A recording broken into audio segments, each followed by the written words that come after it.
Today on TOKKANTE we're covering 8 great grade 5 everyday titanium watches. Well, that was a little hard to say, 8 great grade 5.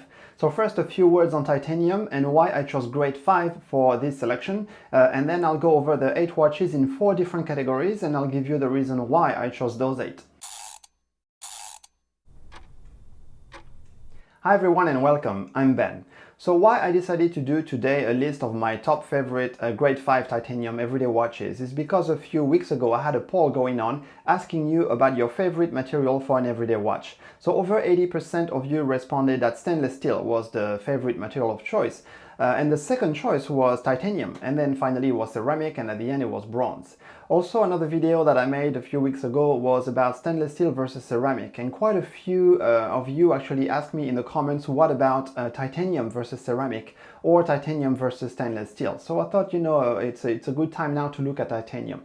So there are different grades of titanium, but if we look overall, the advantages of titanium will be mostly, that it's lighter than steel. Depending on the grade, it will be 40 to 50% lighter than steel. And it's going to be as light as ceramic, but it doesn't shatter. Also, it is corrosion resistant, it is hypoallergenic, and it is as strong or stronger than stainless steel.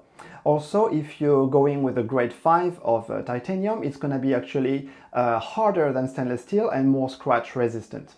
So that's a lot of advantages, but if we look at what are the disadvantages of titanium, well, if we go with grade 2, which is the pure titanium, it's going to be a lot softer and it's going to scratch more easily. Also, it's going to look kind of dull and it has this very toolish or kind of a rugged appearance, so it's going to be mostly used for, tool watches. And if you want to go with grade 5 to be more scratch resistant, the thing is grade 5 is much more difficult to work with and therefore it's going to be more expensive.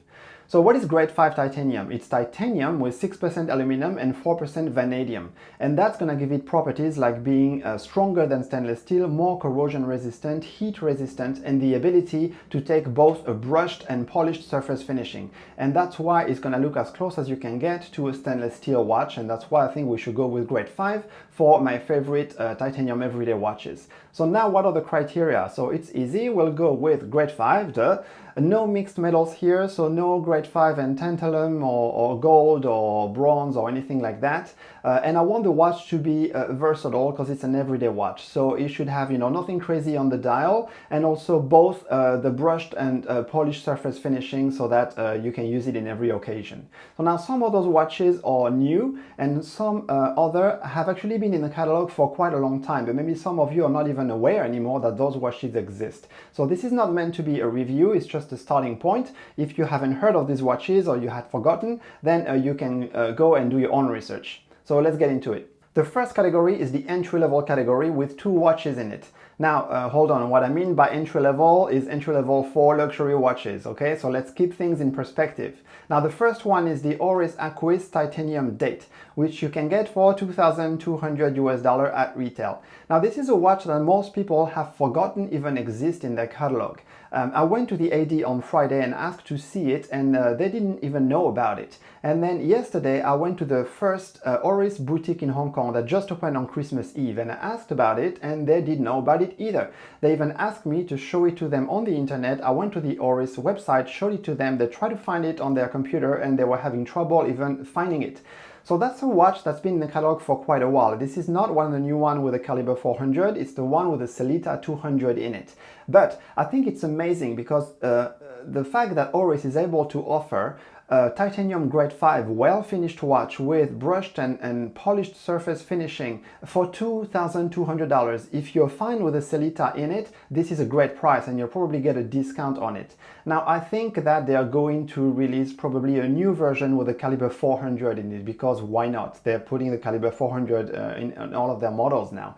So I think, of course, the price will go up. It'll probably be close to the price of the stainless steel, maybe a little over, maybe $3,700. But again, if you can get it at discount, the boutique offered me 10% off, the AD offered me 20% off. I think it's a great option.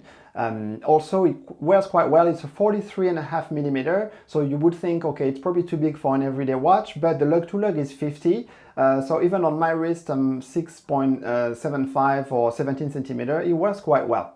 So the second watch on the list is the Longines Spirit Titanium, which comes at $2,950 US. So there are two versions of this watch, the 40mm version and the 42mm version. So the 40 has a lug-to-lug of 49mm and the 42 has a lug-to-lug of 52mm. So I think for me, my wrist 6¾ inch or 17cm, I think the 40mm would be my choice, but it's the same price for the bigger version as well. So if you have bigger wrist, you might want to go with that.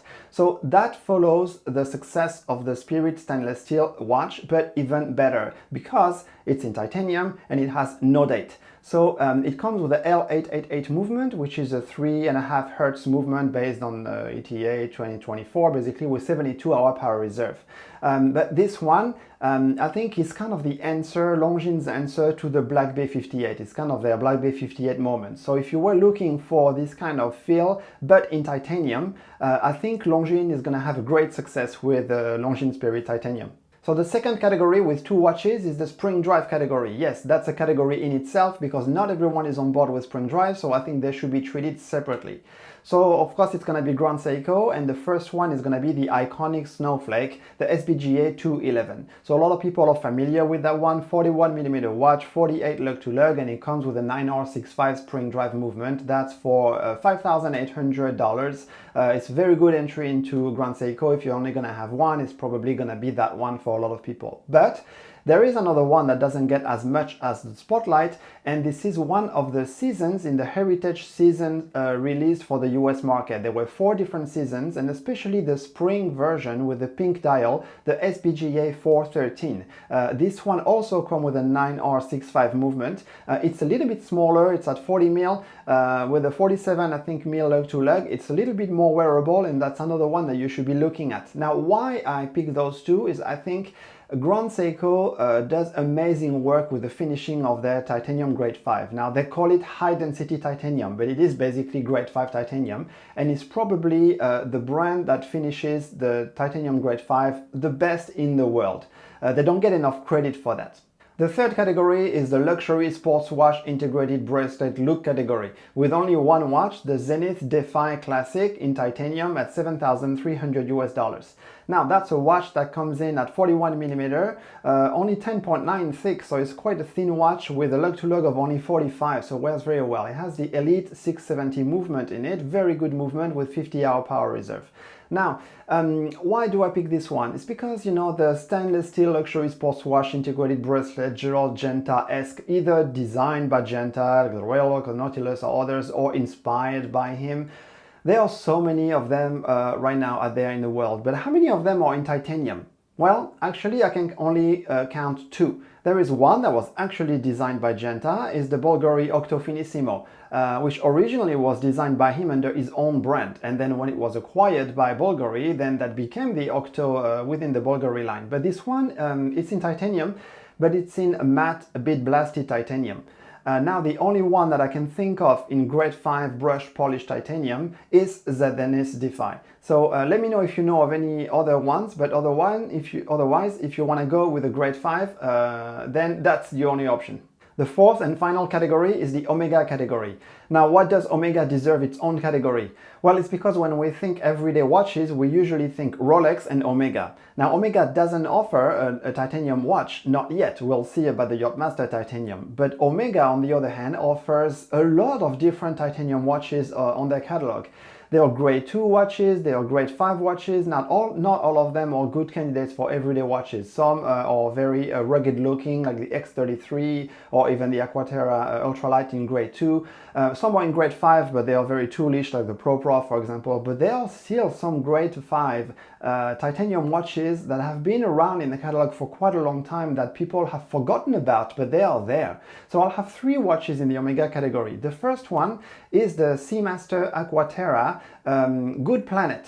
So this one was released in 2016, and it was supposed to be, I think, a limited edition, but it's still in the catalog and is still available. This goes for $8,400. So this one, the Aqua Terra, has been named by a lot of people the most versatile everyday watch, if you don't go with a Datejust. This one is in 38.5. I think it's 45.5 lug to lug. It comes with the 8500 movement with a 60-hour power reserve. It has a white enamel dial, very striking, very legible, and I think this one, you know, would go with a lot of different outfits and a good candidate for an everyday watch. Now the second one is the Seamaster 300, not the 300M, the 300 in titanium.